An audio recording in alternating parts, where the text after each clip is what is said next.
Нова недела, нови случувања и теми за разговор. Добро дојдовте во новата епизода ни што. Темите се: можно намалување на минималната плата, доставен предлог да се качат платите во владата за повеќе од 50%, робусниот влез на Мицковски во судството и за крај како беше прославен денот на албанското знаме и што МВР направи да се спречи тоа. Една од главните теми неделава беше предлог буџетот за 2025 година, каде што се планираат цели 51,6% покачување на платите во владата на Република Македонија. Предпоставката тогаш е дека платата на кутрите вработени во владата била дотолку ниска што морало да се направи драстична мерка за да се качи. Но не е така. Просечната нето плата во владата до сега била 59.590 денари, а со предлог буџетот просечната плата би се качила на 89.877 денари. Тоа е скок од 1000 до 1500 евра просечна плата во владата. Би си рекле дека тоа ја става владата на врвот на јавната администрација, но не.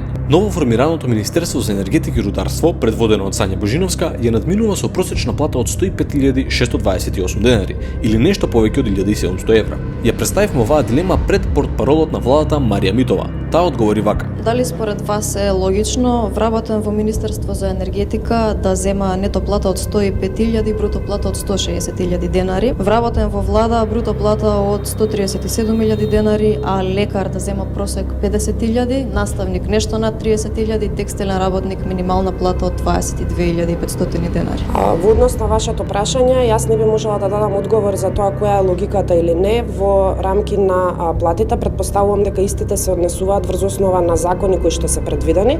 Дали разликата и дискрепанцата која што има во однос на платите од позиција до позиција е различна, да. Дали зборувавме како влада дека ќе размислуваме за подигнување на стандардот на граѓаните и на сите оние кои што треба да земаат соодветни плати за соодветна позиција, да. Подобрувањето на животниот стандард на граѓаните подразбира не само зголемување на платите, туку обезбедување на сериозни економски услови кои што ќе го подобрат животниот стандард. Разбравте нешто од одговорот? Иако тој звучи елоквентен, полн со дискрепанции, логики, заснување на закони, да, не, можеби и сето тоа, на крај ништо не се кажа. Па дури Марија е сигурна дека нема да се качи незината плата врз основа на информации кои што ги нема. Вашата плата дали знаете ќе биде зголемена? Немам информации, јас во однос на тоа нема да има зголемување. Е сега, една друга елоквентна реченица на која што сакам да обрнеме внимание. Дали зборувавме како влада дека ќе размислуваме за подигнување на стандардот на граѓаните и на сите оние кои што треба да земаат соодветни плати за соодветна позиција, да. Симплифицирано, седнале да зборат за тоа дека треба да размислуваат за да се крене стандардот со тоа што луѓето ќе ги плаќаат тоа што го заслужиле. А зошто не седнете да работите, место да зборите за тоа да размислувате, па на следниот прес да се пофалите со некакво достигнување? Целиот одговор се сведува на следното: дали има драстична разлика во платите? Да, дали има логика во тоа? Не знам.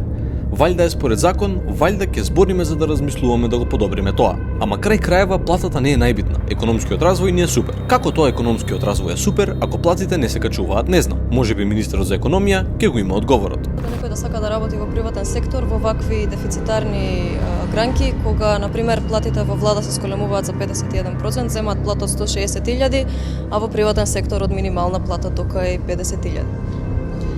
Па затоа и во идната година во март, нели, во рамки на економски и социјален совет е предвидено да се покачува минималната плата. Ќе се зголеми ли минималната плата за 1000 евра колку што се зголемува платата на вработените во влада? Тоа треба да се види според законот на кој е сега е во сила, значи закон кој е утврден и усогласен со синдикатите, работодавачите и од страна на влада, подпишан е сите страни. Кога ќе се прават анализите, ќе се покачува минималната плата или ќе се намалува, не знаме. Предвидени се средства да се покачува минималната плата. Барањето. Политичка волја на 450 да ја зголемите. Дали имате политичка волја, бидејќи тоа е барање на Нормално дека има политичка волја, но треба да ги видиме сите. Нормално дека јас сакам минималната плата и 600 евра да биде. Реално да кажеме 450 барањето е. Јас сакам да биде 600 евра. Но ајде да ги видиме сите засегнати страни, да се отвори темата на маса. Во првите денови на месец декември ќе се отвори оваа тема. Зошто сега не се разговара кога сме во фаза на донесување на буџет и рековте предвидени се средства за зголемување на платите, колку точно средства се предвидени? Предвидени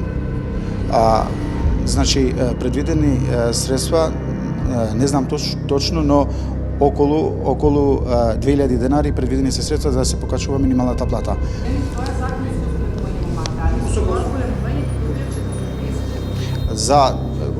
данес се повторувам истото што го кажав преска, истото ќе ви го кажам и Предвидено е покачување на минималната плата, но можно и да нема. Не се знае колку би се зголемила, ниту пак какав е буџетот за зголемување. Иако политичка волја има да се качи на 600 евра, можно е сепак и да се намали.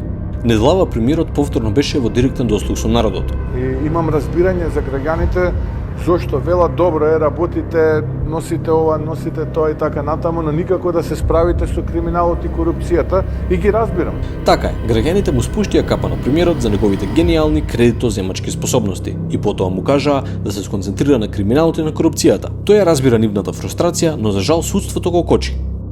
Повеќе од стотици случаи доставени до обвинителство. Дали вие сте слушнале, освен тоа, кога на некој обвинител која треба да потпише налог за приведување или претрес и така натаму, му е се слошило, добил диареја, согушење, повишена температура или добила и така натаму. Секогаш тие наоѓаат некаков начин да ја обструираат акцијата на органите на прогонот. Јас сум жестоко разочаран од ова што се случува денеска, но верувајте дека нема да бидам уште долго, туку ќе влеземе во една робустна акција и ако треба со тие корумпирани обвинители и судии ќе се справиме на поинаков начин. Затоа што секогаш кога ќе треба правдата да ја имплементираме, некој добива диареја, температура покачена или анксиозност. И тука ќе влеземе сега робустно во периодот што следи. Нема веќе да трпение, заврши трпение. Само напред премиере, Мицкоски ќе се опреми со антидепресиви, антидиаретици, апчиња за болки, фервекс и влошки и ќе реализира робусна акција во судството. Иако акцијата можеби ќе беше покорисна доколку се впереше кон безбедносните служби кои дозволија следниот немир да настане.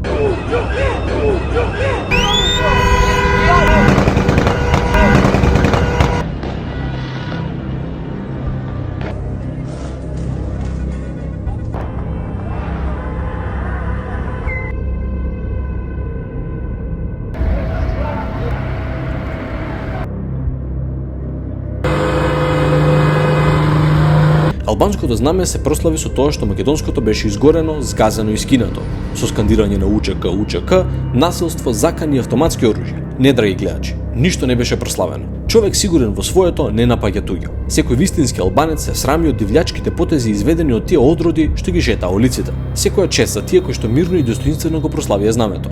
Министерот за внатрешни работи, Панче Тошковски, даде изјава на темата. Полицијата, пак ќе повторам, одговори професионално и соодветно на секој еден предизвик кој што беше случаен во текот на вчерашниот ден.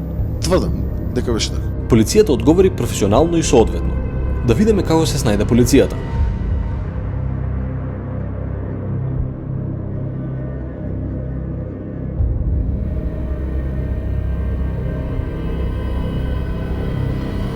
Не се криви полициските службеници. Криви сте вие, министре. Тие не беа спремни. Оваква хаварија не се создава без организација и припрема. А службите уште се трудат да најдат TOEFL диплома за Бојан Христовски, место да собираат оперативни информации и да сузбиваат вакви ситуации пред да настанат. На темата министерот ова го кажа. Логата на полицијата е превенција. Како и зошто дозволивте да дојде до овие настани, како што рековте и вие, за среќа нема жртви, а можеше и да имаш. Не да Боже да имаше жртви. Не да Боже да имаше жртви. Очигледно само тоа ни остана, да се молиме на Бога во вакви ситуации да не настрадаме. И се разбира, министерот повторно најави што да очекуваме понатаму. Вакви несакани настани се случували, не да Боже пак да се случуваат, но најверојатно ќе се случуваат и во иднини. И на крај министерот не замоли да сме доблесни за тоа што ни информирал за ситуацијата. Ова кое што ви го изнесов денеска како информација е огромна разлика во споредба со тоа што претходно оние кои што изнесуваа информации во јавност го споделуваа со јавност. И мислам дека тоа треба вака да бидете доблесни и да кажете така е, министре, во право сте. Фала ве, министре. Ако ништо друго, знаеме на што сме како народ. Вакви несакани настани најверојатно ќе се случуваат и во иднина. Да не ги лажеме граѓаните. Убиства имало и ќе има. Криминал имало и ќе има. Убиства имало и ќе има. Бомби фрлање имало и ќе има. Така е, министре, во право сте.